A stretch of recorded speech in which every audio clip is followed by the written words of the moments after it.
Bismillah. Assalamualaikum warahmatullahi wabarakatuh. Innal hamdalillah wa syukrulillah, shalatu wassalamu ala Rasulillah wa ala alihi wa sahbihi wa mawalah. A'udzu billahi minasy syaithanir rajim. Bismillahirrahmanirrahim. Lan tanalul birra hatta tunfiqu mimma tuhibbun. Sadaqallahul azim.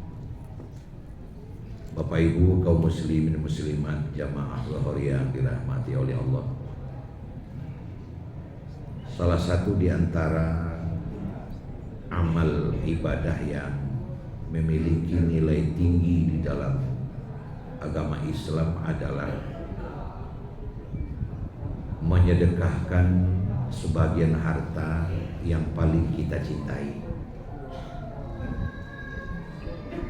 Allah Subhanahu wa taala berfirman, "Lan tanalul bir." Belum dikatakan sebenar-benar kebajikan mimma tunfiqu hatta tunfiqu mimma tuhibbun. Sebelum kamu menyedekahkan harta yang kamu cintai. Biasanya kita bila bersedekah atau berbagi kepada saudara-saudara dan teman-teman kita yang patut menerima, itu kita terdorong untuk memilih dan memilah, dan biasanya kita agak ringan untuk menyedekahkan, membagikan yang kurang kita butuhkan.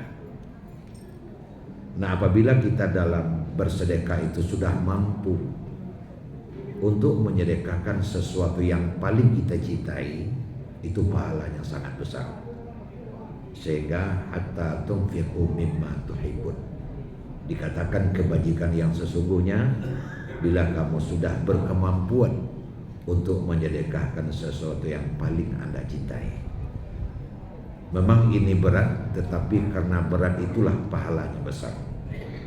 Nah, kaum muslimin dan muslimah, pada kesempatan ini kita coba untuk mengemukakan seorang ulama yang cukup terkenal di masanya dan berpengalaman dengan ini. Beliau itu adalah bernama Abdurrahman Al-Mubarak bin Al-Mubarak bin Wadih. Beliau lahir pada tahun 118 Hijriah. Dalam kehidupan sehari-hari beliau ini sangat zuhud, sangat warak, dan sejak umur 20 tahun beliau sungguh dan menghibahkan hampir seluruh hidupnya untuk mencari ilmu, sehingga ada satu gelar populer yang dipasangkan oleh banyak orang di waktu itu kepada Al-Mubarak ini, yaitunya As-Safar, yang suka berjalan untuk mencari ilmu. Sedangkan kerja profesinya sehari-hari adalah berdagang, dengan rezekinya yang bersimpah ruah, dan untung setiap barang dagangnya sangat besar.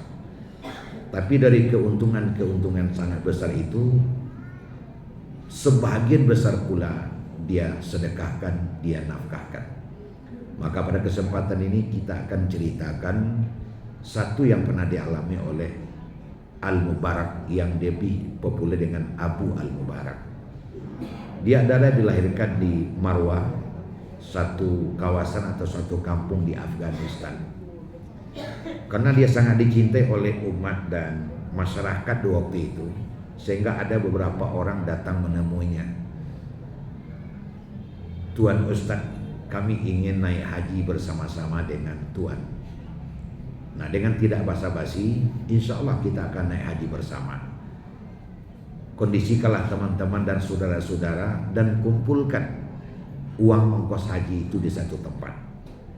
Maka sejumlah orang pun mengumpulkan uang untuk ongkos naik haji, dikumpulkan di satu tempat, diserahkan kepadanya. Dialah yang memungut uang itu, dia masukkan ke dalam satu peti dan dia kunci uang tersebut. Nah, kaum muslimin, ya tentu banyak orang mengira dialah yang mengelola keuangan untuk naik haji tersebut. Tapi apa yang terjadi? Setelah waktunya datang, masanya tiba, maka berangkat menunaikan ibadah haji.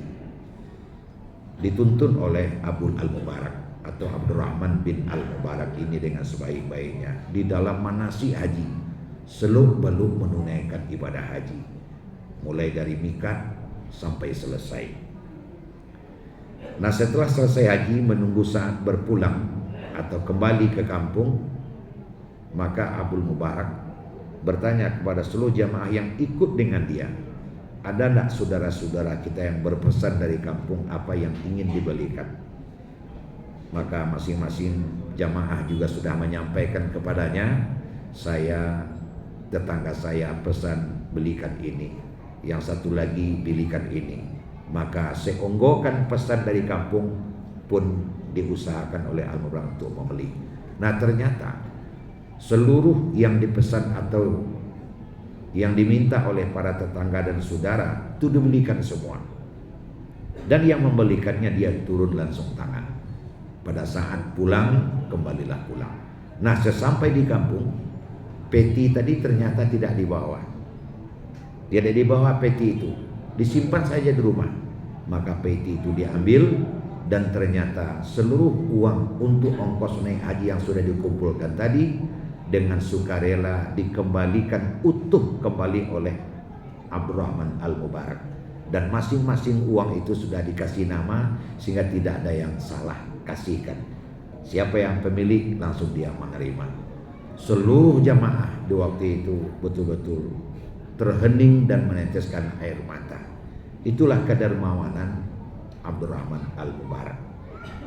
Dalam sejarah dia terkenal seorang ahli fikih, seorang ahli hadis, dan namanya populer. Di dalam banyak kitab disebutkan. Maka ada satu pengalaman lagi dari Al-Mubarak ini terkait dengan menyedekahkan harta yang paling dicintai.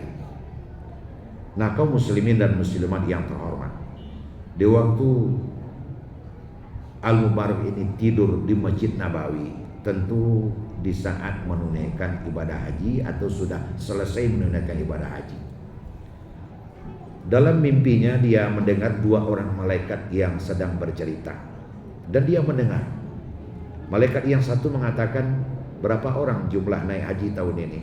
Malaikat yang satu lagi menjawab, ada 600.000 orang. Malaikat yang satu bertanya lagi, berapa orang yang hajinya mabrur? Malaikat yang satu lagi menjawab, tidak ada seorang pun yang mabrur, kecuali yang hajinya mabrur tahun ini adalah orang yang tidak ikut naik haji, tapi hajinya dipandang oleh Allah mabrur, dan orang itu ditetapkan oleh Allah sudah naik haji. Dia adalah Ali Al-Muwafiq, tinggal di Damaskus, yang kerjanya sehari-hari adalah tukang sol sepatu atau menjahit sepatu cabiak tentu. Dia terbangun dari tidur dengan air mata membasahi pipinya. Maka dia bergegas pulang kampung ke Marwah, Afghanistan. Sesampai di kampung dia buktikan apakah ini benar. Maka dia pergi ke Damaskus. Sesampai di Damaskus dia bertanya, di sebelah mana orang masal sepatu? Maka orang yang ditemui pun menunjukkan di pojok sana. Maka dia pergi ke situ. Tanya siapa yang bernama Ali Al-Muwafiq. Akhirnya dia menemui seseorang, Ali Al-Muwafiq. Dia masal sepatu di ujung sana. Wah ya Ustaz. Dia bertemu. Apakah Anda yang bernama Ali Al-Muwafiq? Benar, saya yang bernama Ali Muwafiq. Maka di waktu itu langsunglah Al-Mubarak bertanya, tolong sampaikan kepada saya amal apa yang Anda lakukan. Anda tidak menunaikan ibadah haji, tapi haji Anda paling mabrur. Maka tercengang dan bingunglah Ali Al-Muwafiq. Saya tidak naik haji tahun ini. Nah, kalau kau tidak naik haji tahun ini, tolong sampaikan sejarah hidupmu kepada saya. Nah, Bapak dan Ibu, ini dalam manasik haji sering guru manasik menyampaikan. Kali ini kembali kita sampaikan. Saya pernah berpengalaman seperti ini, kata Al-Muwafiq. Saya sebagai tukang sol sepatu sadar betul berapalah penghasilan saya sehari-hari. Tapi sejak 40 tahun yang lalu saya sudah menabung, ya sedikit demi sedikit sehari. Dan sekarang uang saya, di waktu itu uang saya sudah mencapai untuk satu ongkos naik haji 350 dinar.